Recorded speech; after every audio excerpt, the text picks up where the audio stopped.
YCP మాజీ మంత్రి జోగి రమేష్ కుటుంబానికి కోడలు మేఘనకు మధ్య జరుగుతున్న వార్ తాజాగా బయటపడుతోంది. జోగి రమేష్ కుమారుడు జోగి రాజీవ్ గురించి పెళ్లికి ముందే అన్ని తెలిసినా కూడా దాచిపెట్టి క్రైస్తవులని చెప్పకుండా తనతో పెళ్లి జరిపించి మోసం చేశారంటూ తన కోడలు మేఘన పోలీసులకు ఫిర్యాదు చేశారు. దీంతో జోగి రమేష్తో పాటు మొత్తం 10 మంది కుటుంబ సభ్యులపై పోలీసులు కేసు నమోదు చేసి విచారిస్తున్నారు. ఈ క్రమంలో నిన్న ప్రెస్ మీట్ పెట్టి ఈ వ్యవహారంపై జోగి రమేష్ వివరణ ఇవ్వగా దానికి కౌంటర్గా ఆయన కోడలు మేఘన ఇవాళ ప్రెస్ మీట్ పెట్టి మరిన్ని షాకింగ్ అంశాలు బయటపెట్టారు.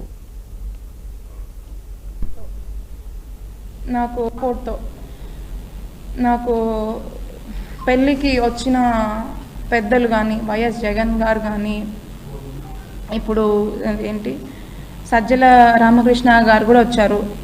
అండ్ ఇంకెవరు విడుదల రజనీ గారు, పెళ్ళికి వచ్చిన పెద్దలందరూ ఇట్లా అందరూ పెద్దల సపోర్ట్ కూడా ఖచ్చితంగా ఒక ఆడపిల్లకి అన్యాయం జరుగుతుంది కాబట్టి వాళ్ళందరి సపోర్ట్తో నాకు వీళ్ళని తొందరలో నాకు న్యాయం జరిగి దీంట్లో నుంచి విముక్తి మీ హెల్ప్తో కలిగించాలని చెప్పి మేము అందరినీ కోరుకుంటున్నాము కోర్టుతో.